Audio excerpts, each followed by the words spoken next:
Penutupan Selat Hormuz di Teluk Persia ternyata tidak hanya berdampak pada terganggunya pasokan bahan bakar minyak dunia, tetapi juga berdampak pada industri petrokimia.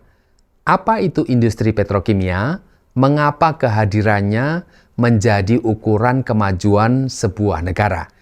Inilah Inspira Insight, dari data menjadi cerita. Di tengah gegap gempita narasi energi hijau, ada satu fakta yang sulit dihindari, di mana dunia hari ini masih bergantung pada energi lama. Menurut International Energy Agency atau IEA, sekitar 80% kebutuhan energi global masih berasal dari energi fosil, yaitu minyak, gas, dan batu bara. Dan minyak bumi tetap menjadi tulang punggung utamanya, terutama untuk transportasi dan energi. Hampir semua pergerakan barang dan manusia, mulai dari truk logistik, kendaraan umum dan pribadi, kapal laut hingga pesawat, masih bergantung pada bahan bakar berbasis minyak bumi. Sementara biofuel baru mampu menggantikan sekitar 4% dari total bahan bakar transportasi dunia. Peta produksi minyak dunia tidak tersebar merata. Ia terkonsentrasi di titik-titik yang sekaligus menjadi pusat kekuatan energi global. Amerika Serikat kini berada di posisi terdepan.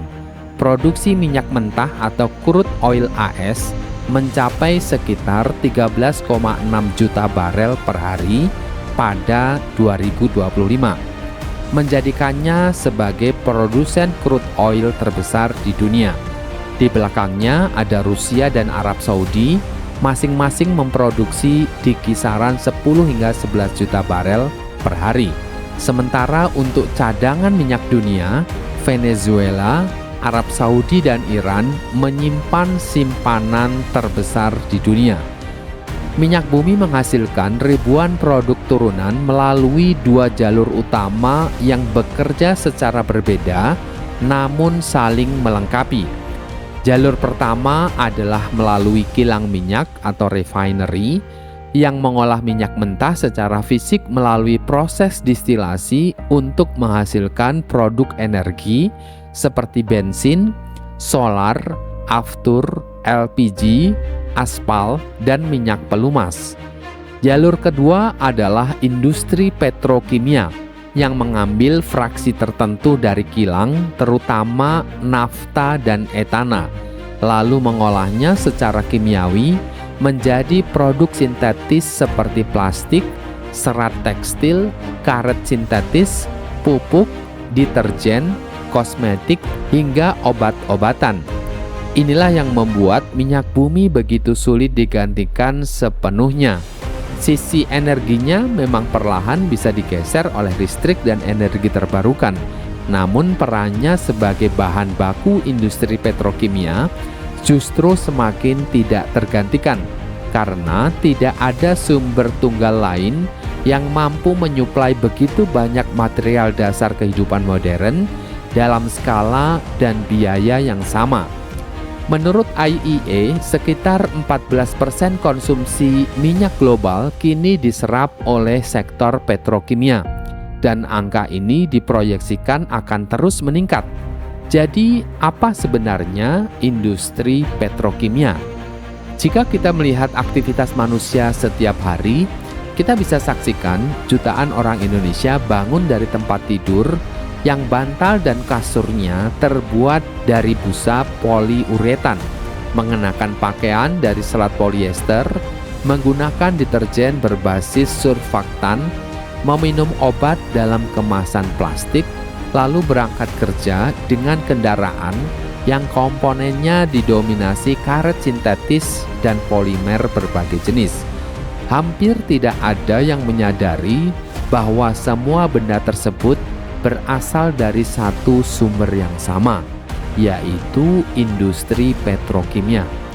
Petrokimia adalah industri yang mengolah minyak dan gas bumi menjadi bahan dasar bagi hampir semua produk modern. Kementerian Perindustrian Republik Indonesia menyatakan bahwa industri petrokimia berperan sebagai sektor hulu yang menyediakan bahan baku untuk hampir seluruh sektor hilir, mulai dari plastik, tekstil, cat, kosmetik, hingga farmasi. Dengan sifatnya yang padat modal, padat teknologi, dan padat energi, industri ini menjadi tolok ukur kemajuan suatu negara setara dengan industri baja dan logam. Industri petrokimia bertumpu pada 3 bahan dasar utama, yaitu olefin, aromatika, dan gas sintetis. Olefin yang meliputi etilena, propilena, dan butadiena adalah yang paling utama. Dari etilena lahir polietilena yang menjadi bahan baku kantong plastik. Dari propilena lahir polipropilena untuk bahan karung plastik dan komponen industri. Sementara dari butadiena dihasilkan karet sintetis dan nilon untuk industri ban dan tekstil. Bahan aromatika seperti benzena, toluena, dan silena atau sering disingkat BTX menghasilkan polistirena, fenol, deterjen, dan serat sintetis berbasis polyester. Sementara gas sintetis yaitu campuran CO dan H2 menjadi bahan baku amonia dan urea yang menopang ketahanan pangan dunia melalui industri pupuk. Industri petrokimia dengan demikian bukan hanya industri plastik. Ia adalah industri yang menentukan apakah manusia bisa makan, berpakaian, berobat, dan bertransportasi. Menurut data Precedence Research 2026, nilai pasar global industri petrokimia mencapai sekitar 700 miliar US dollar pada 2025 dan diproyeksikan menembus 1,2 triliun US dollar pada tahun 2035 dengan Asia dipimpin Cina, India, Korea Selatan, dan Jepang sebagai sentra produksi terbesar. Pasca meletusnya konflik bersenjata di Iran dan negara-negara Teluk, terlebih dengan ditutupnya Selat Hormuz, industri petrokimia termasuk sektor yang sangat terdampak. Dalam 3 minggu pasca penyerangan Amerika dan Israel ke Iran, sekitar 1.900 kapal komersial tertahan di kawasan tersebut, termasuk 2 kapal tanker Pertamina, yaitu Pertamina Pride dan Gamsunoro, walaupun kemudian belakangan diizinkan melintas keluar. Data pelacakan kapal Marine Traffic antara tanggal 20 hingga 22 Maret 2026 mencatat 315 kapal pengangkut produk kimia, 267 kapal produk minyak, 211 tanker minyak mentah, dan 98 kapal gas petroleum cair ikut tertahan. Bagi industri petrokimia, Selat Hormuz bukan sekedar jalur energi, ia adalah jalur bahan baku. Ketika selat ini terganggu, bukan hanya harga BBM yang naik, tapi nafta, etana, propana, dan butana yang menjadi bahan baku cracker petrokimia ikut terhambat. LPG untuk industri kimia, LNG untuk operasional pabrik, dan produk petrokimia setengah jadi yang diekspor dari kawasan Teluk, semuanya terputus seketika. Qatar sebagai salah satu pemasok LNG terbesar dunia menghentikan produksi sementara setelah fasilitas energi mereka di Ras Laffan Industrial City diserang. Ini pukulan langsung bagi industri petrokimia berbasis gas, karena jika tidak ada gas, tidak ada syngas, tidak ada amonia, tidak ada urea, dan pada akhirnya tidak ada pupuk bagi petani di seluruh Asia. Lalu bagaimana dengan Indonesia? Indonesia hari ini berada di situasi yang cukup rentan. Produksi minyak dalam negeri hanya sekitar 580.000 hingga 610.000 barel per hari pada 2025. Ini menurut data SKK Migas 2025. Sementara konsumsi mencapai sekitar 1,5 hingga 1,6 juta barel per hari. Lebih dari separuhnya harus dipenuhi melalui impor. Nilai impor minyak dan gas Indonesia pada Januari 26 saja sudah mencapai 891,8 juta US dollar. Di balik krisis ini, Indonesia sesungguhnya menyimpan potensi besar yang belum digarap maksimal. Kilang-kilang minyak di Cilacap, Balongan, Dumai, Musi, dan Balikpapan menghasilkan nafta dan bahan baku petrokimia. Cadangan gas seperti Arun di Aceh menyimpan etana dalam jumlah besar. Meskipun realitasnya berbicara lain, impor petrokimia pada 2019 mencapai 20 miliar US dollar dan pada 2023 masih lebih dari 9,5 miliar US dollar. Dalam peta industri petrokimia nasional, PT Chandra Asri Pasifik Tbk menempati posisi paling strategis sebagai operator kompleks petrokimia terintegrasi terbesar di Indonesia, berlokasi di Ciwandan, Cilegon, Banten. Fasilitas nafta crackernya mengolah nafta menjadi etilin dan propilin sebagai bahan dasar utama polimer. Dari proses ini dihasilkan poliolefin, styrene monomer, dan butadien yang diserap industri plastik, otomotif, hingga manufaktur. Perkembangan signifikan datang dari PT Lotte Chemical Indonesia yang pada November 2025 diresmikan oleh Presiden Republik Indonesia di Cilegon dengan nilai investasi sekitar 3,9 miliar US dollar atau setara 62 triliun rupiah.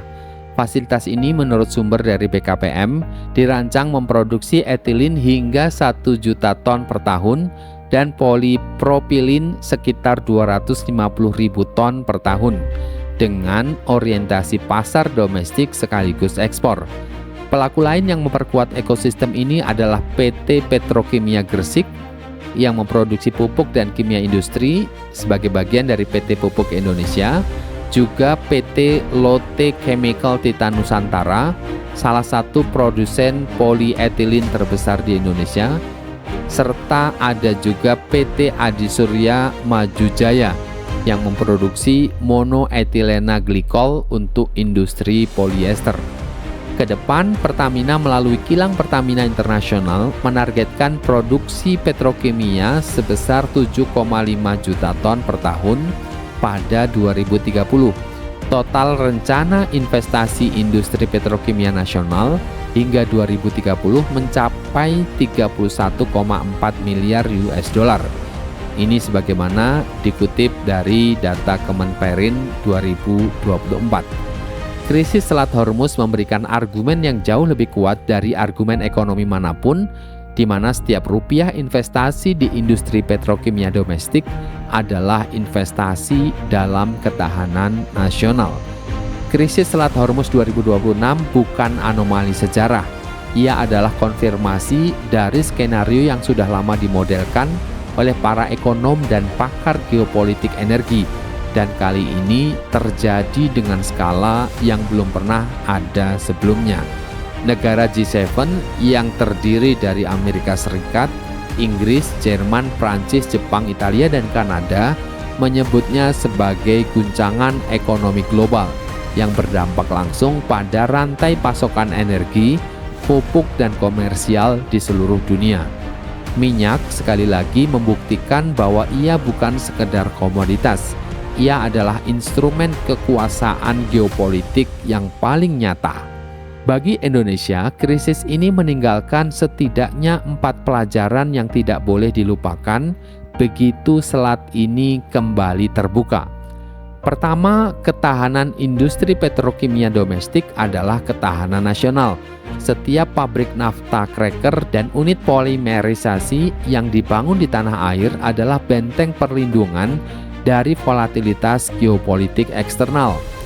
Kedua, cadangan strategis energi nasional harus dipercepat menuju standar 90 hari yang direkomendasikan IEA, jauh dari posisi 20 hari yang saat ini dimiliki Indonesia.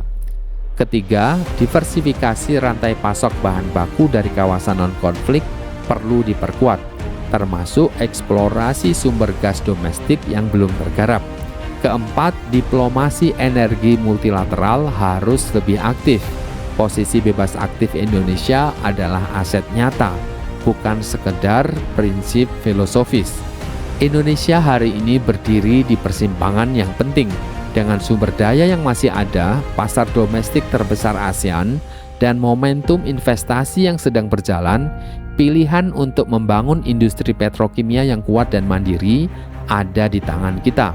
Bukan untuk menutup diri dari perdagangan global, melainkan untuk memiliki cukup ketahanan sehingga ketika dunia bergolak, Indonesia tidak hanya menjadi penonton yang cemas, melainkan pemain yang mampu berdiri kokoh di atas kakinya sendiri. Seperti yang ditegaskan dalam National Petrochemical Conference 2024 dengan tema Building Resilience of the National Petrochemical Industry Amid Regional and Global Economic Uncertainty, ketahanan kini bukan pilihan, ia adalah prasyarat kelangsungan. Dan Selat Hormuz pada Maret 2026 telah membuktikannya dengan cara yang tidak bisa dibantah oleh siapapun. Inilah Inspira Insight, dari data menjadi cerita.